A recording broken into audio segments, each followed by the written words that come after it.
I wake before dawn. I always do. Habit, not necessity. The estate is silent, not the kind that soothes, but the kind that listens. Outside, the garden glows faint blue in the moonlight, washed in the color of cold steel. She's moved to the guest room down the hall. We didn't discuss it. We didn't have to. The terms were clear from the beginning. Public unity, private distance. No shared bed. No pretense of intimacy. Not behind closed doors. It should feel clean. It doesn't. She left an earring in the bathroom. Small, silver, subtle. I find myself holding it longer than I should, like it might give me something she won't. Then I set it down, lock it away with the rest of my instincts, and move on. By mid-morning, Lira is seated in the strategy room, flanked by my cousin Luca and 3 underbosses, her fingers trailing over maps like she's lived here for years. Her presence is a weapon, and she's learned how to wield it with almost alarming grace. This corridor, She says, tapping the D'Angelo dock routes near Bernardi territory. hasn't been patrolled in over a week. That's either gross oversight, or someone wants it exposed. Luca frowns. That report hasn't circulated yet. It didn't need to. She replies. The silence is too loud.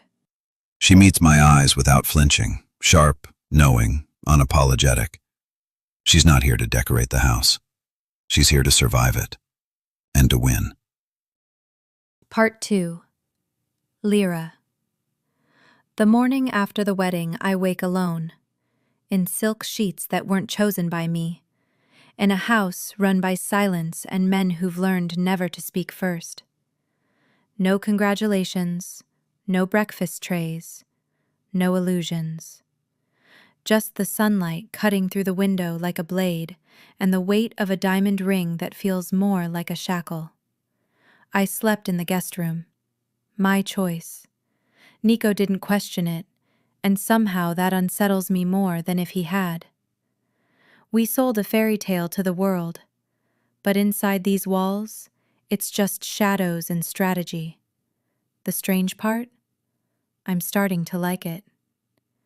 By noon, I'm seated at the far end of the war table, flanked by underbosses and Nico's cousin Luca, who is also his consigliere. I listen, learn, speak only when it matters, which is more often than they expect. Nico walks in last, command woven into every step. He doesn't address me directly, but I feel him watching. The Bernardi family's supply chains have been rerouted through Trastevere, He says. but they're masking it through a third-party freight line. I lean forward. The Trastevere port still houses one of their private rail spurs. If you confront them now, they'll cry sabotage. Everyone turns to me, except Nico. He nods once. How do you know that? I've been there. His voice drops. For business? Something like that. When the meeting ends, I don't wait to be dismissed. I move through the corridor like I own the air around me, because I do. They just haven't figured it out yet. I find Nico in the library, seated by the window with a glass of whiskey half full and untouched. You didn't challenge me in front of your men, I say. He doesn't look up. Because you were right. I run my hand along the spines of old records, dusty opera and jazz albums, relics from a time when the Vitali name meant something different. You know, I say quietly, the Bernardi family once tried to marry me off. That gets his attention. When? He asks. I was 17. They offered a bloodline tie. My father agreed. I didn't. He sets his glass down. What did you do? I set fire to their second guest wing. He stares at me. No one died, I add, but it was enough to ruin the deal. Nico rises slowly, the firelight catching in his eyes. That was you? He says. The reports blamed bad wiring. I smirk. The truth is rarely useful. He walks to the fireplace and leans one arm on the mantel. And what else haven't you told me? That depends.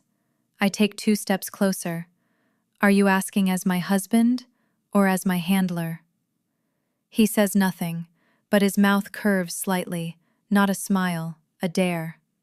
There's not much of a difference, He says. only in how fast you lie. I stand my ground. Then I'll speak slowly. The tension stretches thin between us. He's close enough to touch, but neither of us moves. Not yet. You're playing a long game, Lira. So are you. Maybe. But only one of us knows how it ends. I tilt my head, and only one of us is pretending not to care. He looks away first, which should feel like a win. Instead, it feels like we're both circling a fire neither of us wants to name, because once it's lit, neither of us can walk away untouched. Stay tuned for Chapter 7 of The Rose and the Blade. Don't forget to like, comment, and subscribe for more stories.